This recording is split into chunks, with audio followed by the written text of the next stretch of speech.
જામનગરમાં દરબારગઢ નજીક આવેલ રજવાડી યુગની શાક માર્કેટ જર્જરિત હાલતમાં હોય તંત્ર દ્વારા તોડી પાડવાની તજવીજ હાથ ધરવામાં આવી છે, જેને પગલે વેપારીઓને જગ્યા ખાલી કરવા સૂચના આપવામાં આવતા વેપારીઓએ વિરોધ કર્યો હતો. વેપારીઓ કોર્પોરેશન રજૂઆત કરવા માટે ગયા હતા.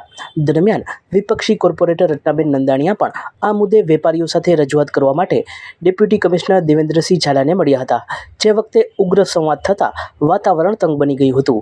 રત્નાબેન નંદાણીયા ફરી એક વખત તેમના જાણીતા આક્રમક અંદાજમાં જોવા મળ્યા હતા.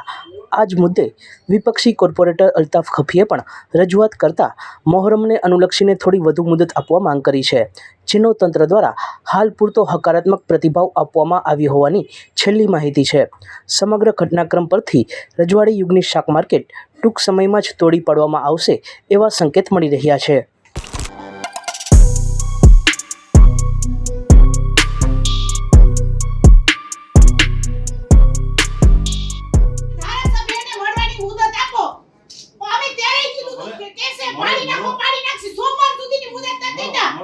હજી ક્યાં તમે ઊભા હું કેમ થઈ જાવ છો? બેસો નિરાશ. હાલો સોમવાર સુધીની મુદત ના આપે ને તો જો ભાઈ હું લોકેશન ઉપર નથી આવવાની. અમે રત્નાબેન મારી પર ફરિયાદ કરી છે.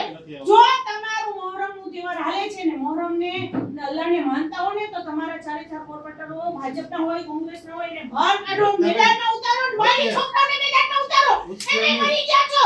હાલો એને આપવાનું નથી તો આપો લેખિતમાં. તો લેખિતમાં આપો તમે કે તમે લેખિતમાં આપો કે અમને સાંસદને અમને સાંભળતા નથી, અમને મુદત નથી દેતા. તો આજ પછી છે ને આ પબ્લિક ને રોઈકા ને સરકાર રચના છે ને આવશે ડેમોલેશન માં નહીં આવી શકે, કારણ કે તમારે બધાયને રાઈટ છે બધી વસ્તુનો હક કરવાનો. આ તમને ખુલ્લી ચેલેન્જ મારું છું કે કોઈ પબ્લિક ને રોઈકી તો હું તમારા બધાનો વારો કાઢીશ. ઈ બધા વેરો ભરે છે, ઈ બધા વેરો ભરે છે. આ કોણ છે? આ કોણ છે? ભાડા લીધા છે. ખાનદાની પાંચ વાતો મહિના નથી. સુધી ભાડા લઈ લીધા છે. રતુ મારી પાટુ મારીને ખાધો છો તમે. આ બધાને રતુ પાટુ મારીને કાઢ્યા. બેરો ભરે છે ને એટલે જ પાંચ મહિના સુધી ભાડા લઈ લીધું છે. રચના આવી ને એટલે આવા દીધા. આવા દીધા. જામનગરમાં રેકડી ધારકોના પ્રશ્ને વિપક્ષી કોર્પોરેટર રત્નાબેન નંદાણીયાએ આજે લાલ બંગલા સર્કલથી દંડવત યાત્રા આરંભ કરી હતી. તેઓ કોર્પોરેશન કમિશનરને રજૂઆત કરવા માટે જઈ રહ્યા હતા. આ તકે તેમના આ અનોખા વિરોધ વચ્ચે તેમની અટકાયત કરવામાં આવતા વાતાવરણ ગરમાયું હતું.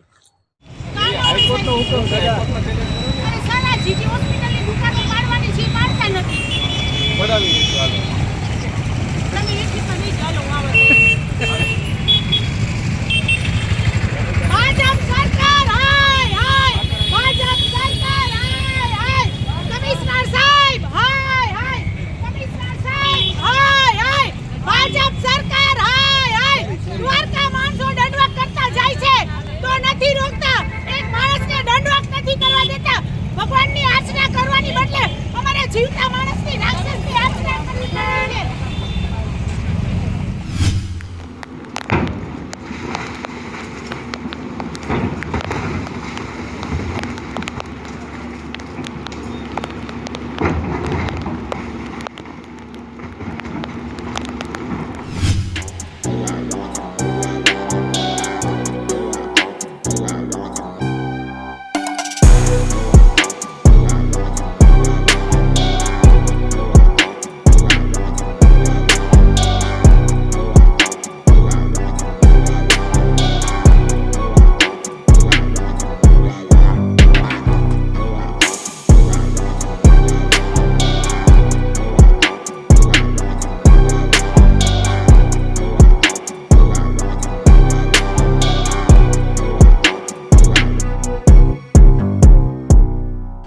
સચોટ સમાચારો સૌથી ઝડપી મેળવવા માટે અમારી ચેનલને સબસ્ક્રાઇબ કરો.